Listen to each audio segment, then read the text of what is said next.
Сайн байцгаана үзэгчдээ парламент телевизийн төвцөг 7 хоногийн тойм хөтөлбөр эхэлж байна. Анхаарлаа хандуулна уу.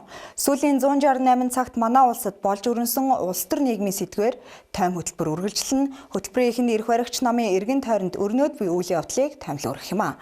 Монгол Ардын намын хяналтын ерөнхий орооны гишүүд энх хоёрыг хөөсөн шийдвэрээ буцаах уу, байр суурийг хадгалах уу гэдэг нь өнгөрч буй 7 хоногийн гол сэдэв байлаа. Экс ерөнхий сайд оюун эрднийг огцруулах асуудлыг хилэлцэх үеэр ерөнхийлөгч чуулганы танхимд хүрэлцэн ирж үгээ хэлсэн байдаг. Түүний дараа оюун эрдэнэ сайдын судлаасаа буусан чухам энэ үеэс Монгол Ардын намын хагарал эхэлсэн байх магадaltaй юм а. Үүнээс хойш улсын их хурлын дарга амар баясгалан Монгол Ардын намын даргын сумгаанд өрсөлдөхөө зарласан нь нам доторх эрх мэдлийн тэмцлийг ил болгосон юм а. Ер нь энэ бол одоо бид Монгол Ардын намын баг хурлын гишүүд намын дотоод эвнэгдлээ хадгалах нь чухал гэсэн байр суурьтай байгаагаа хэвлэлд ээлж дараалан мэдгдсэн байдаг. Мөн баг хурлын зарим гишүүд авилгатай тэмцэн, нүүрсний хулгайг илрүүлнэ, төрийн данхар бүтцийг хална, ард түмний амьдралыг сайжруулна, инфляцийг докторжуулна гэж иргэдийг тайлбарлуулж байлаа. Гэтэл намын удирдлагууд болон нөлөө бүхийн гишүүд нь ээлж дараалан ард түмэнд хандаж мэдгдэл хийж дотоод асуудлаа зарлалаа. Монгол Ардын намын баг хурлын өмнө хууль зүйн дотоод хэргийн сайдасан улсын их хурлын гишүүн энх хоёр НТВ-ийн лавгийн тойм нэвтрүүлэгт орох үеэрээ 100 тэрбумын авилгын иргэн гол гэрч болох Адмирал компани хятад захирал гинэт нас барсан асуудлыг үнсэн юм а. Нүүрсчин болгох гэж гүтгэж байсан этгээд нь нүүрсчин болгуулахаар захиалга өгсөн этгээдээсээ Монгол улсын засгийн газрын гишүүн хууль зүйн дотоод хэргийн сайдын албан тушаалаар шагнуулж байгааг Монголын ард түмэн тэр хаяараа харж авсан гэдгийг бас хариуцлагатайгаар хэлье. Өнгөрсөн мегмар гарагт Монгол Ардын намын даргын сумгаанд өвдөг шороодсон Замдан шатар сэтгүүлчдэд мэдээлэл хийн гэж зар тарав. Гэвч түүний ард түмэндээ гэж зарласан хэвлэлийн хурал нь түүний албан өрөөнд өндөр хамгаалтын донд болсон юм а. Тэрч бүхэл сэтгүүлчдийг бүрэн шалган нэвтрүүлж цүнх гар утас ажлын үнэлэх өмдний тэлээ хүртэл хураасан нь сэтгүүлчдийн зүгээс аливаа сөрөг үйлдэл гарахаас болгоомжилсан урьдчилан сэргийс үйлдэл байлаа. Тэрээр улсын их хурлын даргаыг нүүрсний хулгайн тэмцэлд хамтран ажиллана гэж итгэж байсан. Авилга нүүрсний хулгайг хаацалсан эвнэгдэл байх учиргүй. Тийм учраас ерөнхий сайд би Монгол улсын үндсэн хууль заасан онцгой бүрэн эрхийн дагуу улсын их хурлын гишүүн Батөмрийн энх хоёрыг хууль зүйн дотоод хэргийн сайдаар томилж байгаагаа ард түмэндээ мэдэгдэж байна гэсэн юм а. Нүүрсний хулгайтай их тэмцлээ илүү эрч хүчтэй эрч шийдэмгий үргэлжлүүлэхийн тулд Батөмрийн энх хоёрыг хууль зүйн дотоод хэргийн сайдаар томиллоо. Ерөнхий сайд мэдгдлээ хийсэн даруйд сэтгүүлчдийн асуултад хариулахгүйгээр арын өрөөрөөгөө орсон юм. Энэ нь хөшигний цаатах улс төрийн тохиро нөлөө бүхий практикуудын 8-ны талаар сэтгүүлчдээс ирж болзошгүй асуултаас зугтсан алхам байж мэдэх юм а. Үүний дараа нэг талаас Монгол Ардын намын хяналтын ерөнхий ороо 13 гишүүний эрсдэгээр хуралдаж энх хоёр гишүүнийг намаас хөөх шийдвэр гаргалаа. Харин нөгөө талаас энэ шийдвэрээ эргэн харахгүй бол намын бүлэг болон намаасаа гарна гэдгээ Минц сайхан Бадам сүрэн нарын улсын их хурлын зарим шинэ гишүүд мэдгдсэн юм а. Энэ эрх барьж байгаа нам бол илүү хариуцлагатай, амлсан амлалтаа биелүүлдэг. Тэр авилгын эсрэг 5 ажиллагаагаа хэрэгжүүлэхийн төлөө амлалтаа биелүүлж зүтгэдэг байх ёстой. Монгол Ардын намын жагсаалтын нэгээр улсын их хурлд орж ирсэн шинэ үеийн төлөөлөл ловсон жамц хяналтын орооны шийдвэрийг шүүмжиллээ. Харин үндэсний эвсэл намын тэргүүн номтой хоёр энх хоёрыг Монгол Ардын намаас хөөж байгааг эсэргүүцэж байна. Хууль зүйн сайд хүртэл хийж исэн хүн магадгүй болзошгүй гэсэн байдлаар ялангуяа намын даргын сонгуулийн үеэр гарч ирж ярьж байгаа нь хуульчны хувьд одоо үндэслэлтэй ярих хэрэгтэй шүү дээ. Баримттай байх хэрэгтэй. Тэгэхгүй тэгээ баримтгүйгээр одоо чимээгүй одоо бид нар их хурлын гишүүн болоо жил болж байхад жилжингээ ингэж явсаар байгаад яг намын даргын сонгуул болохоор гарч ирээд ярьж ийн гэдэг чинь бас онцгой зүйл болол гэж бодож байна. Ямар нэгэн улс төрийн асуудал болохоор хөөдөг. Би бас 3 та ардын намаас хөгжижсэн хүний хувьд аль болох одоо хэн нэгэн одоо үндэслэлгүйгээр хэлмэгдэж намаас битээ хөгдөөсэй гэж бодож байна. Өнгөрсөн баасан гарагийн ээлжид чуулганаар улсын их хурал дахь арчилсан намын бүлгийн дарга цогт гэрэл энэ асуудалтай холбоотойгоор үг хэлж чуулганы хуралдааныг орхин гарлаа. Тэрээр хөдөө аж ахуй болон хүнсний хуульд завсарлага авах үндэслэл байна. Шийдэж байгаа асуудлыг харахад хөдөө аж ахуй гэсэн мөртлөө зөвхөн мал аж ахуйн тухай дурддагсан байна. Шийдэж байгаа асуудал багтаа учраас завсарлага авах үндэслэл байна гэж үзлээ. Намын удирдах байгууллагын шийдвэр надад хамаагүй гэж байгаа гишүүд байвал энд суугаад үлдэж болно гэсэн юм а. Арчилсан намын бүлэг хуралдаж улсын их хурлын гишүүн Тэмүүж мэдээлэл хийлээ. Тодорхойлбол арчилсан намын бүлгийн хурлаар хоёр асуудлыг хилэлцсэн ба амар баясгалангаар парламентыг удирдуулахгүй дөсгөө татах шаардлагатай гэсэн юм а. ямар ч тохиолдолд эргэлзээ байгуул эргэлзээг биднээс одоо нүдэ түнний хажуугаар өнгөрч болохгүй. За энэ эргэлзээтэй холбоотой асуудлыг сонирхол зөрчилгөөр шийдэхин тулд энэ намын даргатай холбоотой асуудлаа эцсэл дуустал нөгөөтэйгөр одоо энэ асуудлуудыг одоо ядаж олон нийт итгэхүйц одоо тайлбар өдөртөө өгөх хүртлээр улсын хурлын даргын эндэр дээр та суух нь бол зохимжгүй байна гэдэг зүйл яригдсан. Харин улсын хурлын гишүүн Наран Туяа Нараа арчилсан намыг шүүмжиллээд тэрээр чуулганы танхимд улс их орон иргэдийн төлөө гэсэн сэтгэлтэй гишүүд маш цөөхөн байгааг хэлсэн юм а. Сөрөг хүчний ажлыг ер нь ингээл хурал хаяал, ингээл хурлаас завсарлага аваад энэ бол ерөөсөө ингэж сөрөг хүчний ажлыг хийхгүй. Тийм их юм бол сөрөг хүчин хийх гээд байгаа юм бол өнгөрсөн 25 оны төсвийг мүлжихдээ арчилсан намын гишүүд яаж мүлжлөө? Өөрсөндөө ашигтай байхаар юмыг яаж тал талаас нь судалж мүлждэг вүлээ?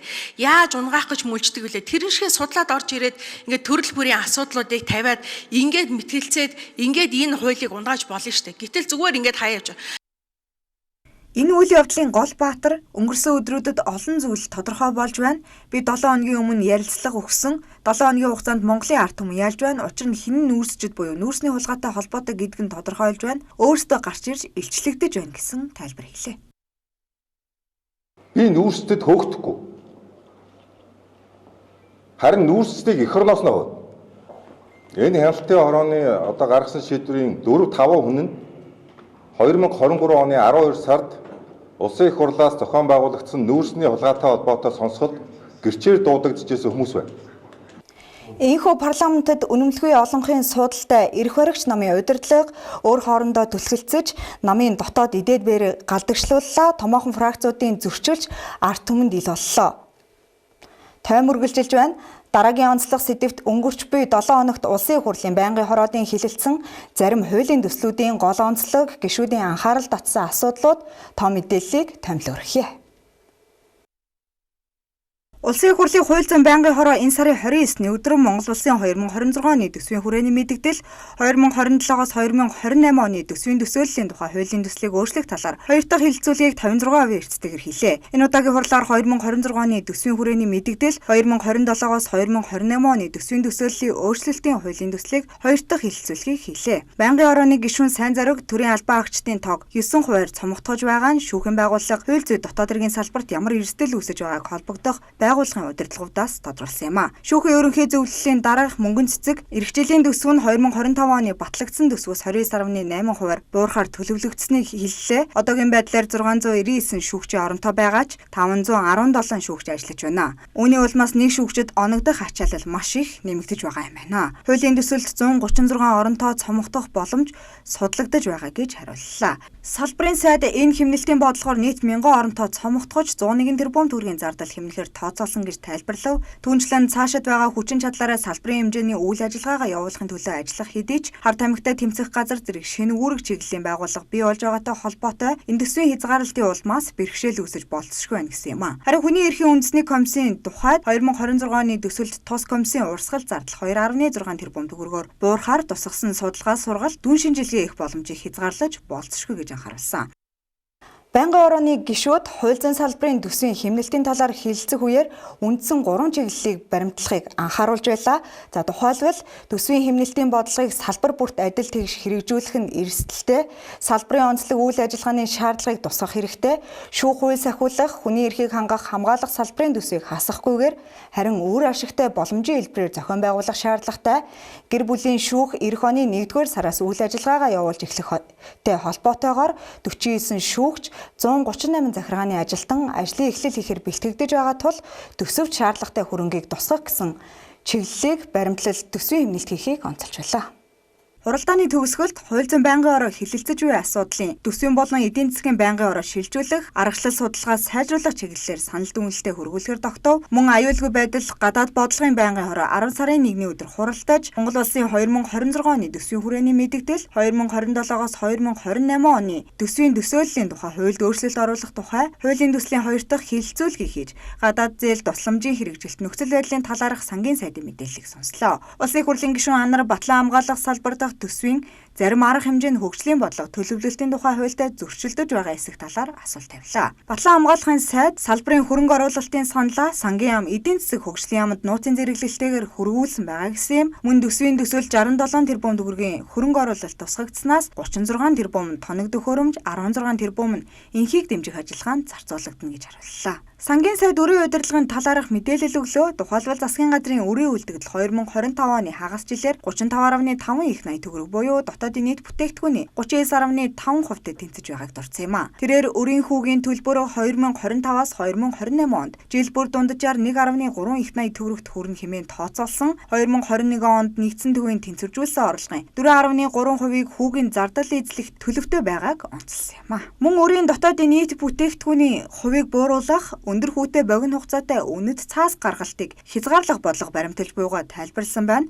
Өнгөрч байгаа 7 хоногт өргөдлийн байнгын хороо мөн хуралдаж нийгмийн салбарын хуулийн төслүүдийг хилэлцэж, багш эмчийн цалин, эрүүл мэндийн даатгал, төсвийн сахилга бат зэрэг асуудлыг өргөн хүрээнд авч үзлээ. Боловсролын салбарын тухайд зөвхөн багшийн цалин 25%-аар нэмэхэд 560 тэрбум төгрөг шаардлагатай гэсэн тооцоо гарсан нь иргэдийн шахалт болон бодитын хөөсвөрийн хооронд том зөрүү байгааг харууллаа. Энэ асуудалд иргэдийн оролцоо нөлөөлж буйг харуулсан нэг жишээ бол 33 мянга гарын үсэг цуглуулсан өргөдлийг өргөдлийн байнгын ороо хилэлцэж ажлын хэсэг байгуулсан явдал юм а.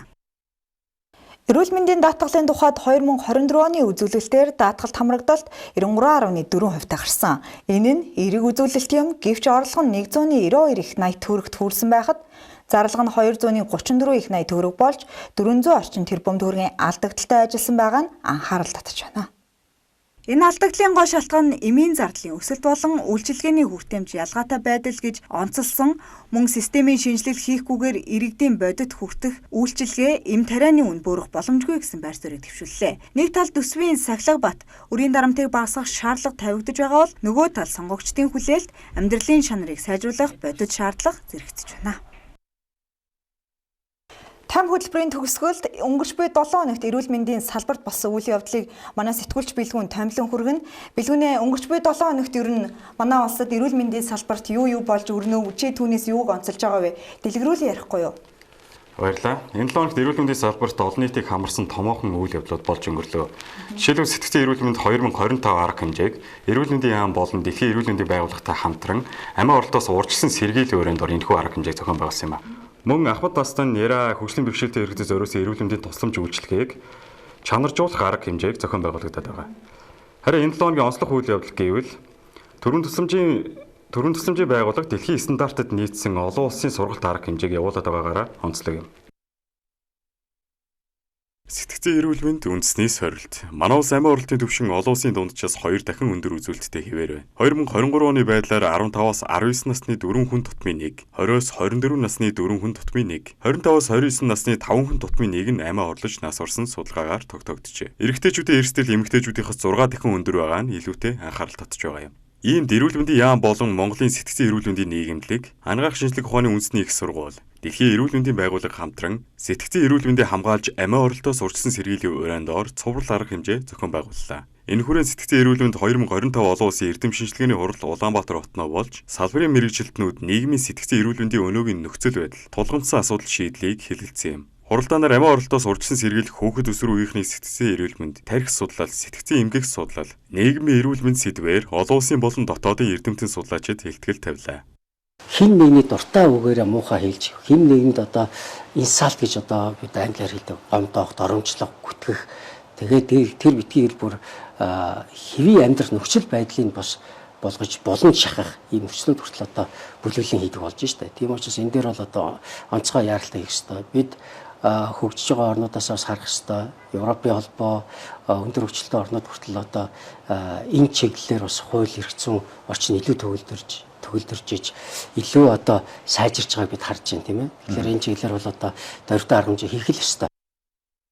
Эрдэмтдийн үзэж буугаар сэтгэл готрол, архины хэрэглээ, ажилгүйдэл, гэр бүлийн тогтворгүй байдал, цахим орчны дарамт зэрэг хүчин зөөс залуусын сэтгцийн эрүүл мэндэд сөргөөр нөлөөлж байна. Эрүүл мэндийн сайд чин бүрэн амиа оролтыг хувь хүний асуудал гэж харах бус нийгмийн эрүүл мэндийн том сорилт гэж ойлгох хэрэгтэй хэмээн мэдэгдэв. Нэрэ оншилгоонд шинэ нэрэн эхэллээ. Их хүүхдийн эрүүл мэндийн үндэсний төвд тандем масс спектрометр хэмээх дэвшилтэд онцлогооны төхөөрөмжийг хүлээлгэн өгснөөр Монголд жил бүр төрд бүү 67,000 гаруй хүүхдийн 25-аас 30 төрлийн бодисын солилцооны эмгэгийг эрт үед илрүүлэх боломж бүрдлээ. Сүүлийн 30 жилд ойролцоогоор 900 хүүхэд оройтож онцлогдсноос урьдчилан сэргийлэх боломжтой хүндрэлд орсон талаар судалгаанд дурдсан байдаг. Энэ алдааг нөхөх шинэ багжийг нэгдсэн улсын байгууллагын хүүхдийн сангийн элч Цэлмүүний санаачилсан хандвар босгосон 1.7 тэрбум төгрөгийн хөрөнгөөр оруулж ирсэн байна. Нэгдсэн улсын байгууллагын хүүхдийн сангийн суурин төлөөлөгч Эваресте Коваси Комлан Монголд эхнэрээ онцлогооны шинэ үе эхэлж байна гэж онцлсон бол эрүүл мэндийн сайд энэ өдрөөс эхлэн хүүхэд оношгүйгээс болж амнаас эрүүл мэндийн алдах тохиолдол дахин давтагдахгүй гэж мэдэгдэв.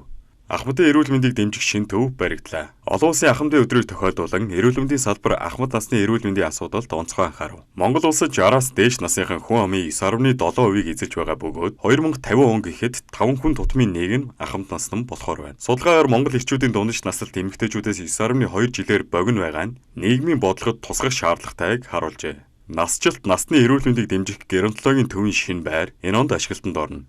Ингэснээр ахмадуудаас сэргээн засах тусламж үйлчилгээ илүү хүртээмжтэй болох юм. 8 өдрийн турш зохион байгуулагдаж байгаа түргэн тусламжийн албаны олон улсын сургалтыг өнгөрчүүд 7 хоногийн бас нэг онцлог үйл явдлаар нэрлэж байна. Нийслэлийн түргэн тусламжийн албаны 100 гаруй ажилтан EMS Global Foundation олон улсын байгууллагатай хамтарсан сургалтад хамрагдаж байна. Сургалтад хамрагдсанаар түргэн тусламжийн албаны эмч совилогч жолооч нар хүний амь насыг аврах шуурхай арга техник, өвчтөн тээвэрлэх үеийн аюулгүй ажиллагааны дадлагыг эзэмшиж байна. Дуудлага 1200-аас 2000 гаруй дуудлага хил бэлддэг. Дуудлага оргил ачааллын үед бол ковидын үеэр бол 2000 гараад авчдаг. Оргил ачаалал нь боорсоо үед бол 1000 гарч байдаг. Тэр нь бол нийслэлийн түргэн тусламжийн төвд нийт 6 дүрэгт тусламж үйлчилгээ үзүүлж байгаа. Тэгээд нийт 6 салбартай.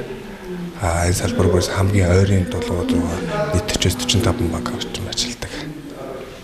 За өнөөдрийн сургалтаар болохоор эмнэлэг хүртэлх тусламж үйлчилгээг сургалтын талаар сургалт байна. Энэ сургалтыг хийснээр бидний эмнэлэг хүртэлх тусламж үйлчилгээг зөв авснараа бид нэр тухайн өвчтний амь насыг аврахаас гадна тухайн өвчтний цаашдын тавилан болон амьдралын чанарыг сайжруулахад маш том бүлэг зөвхөн сургалт байна.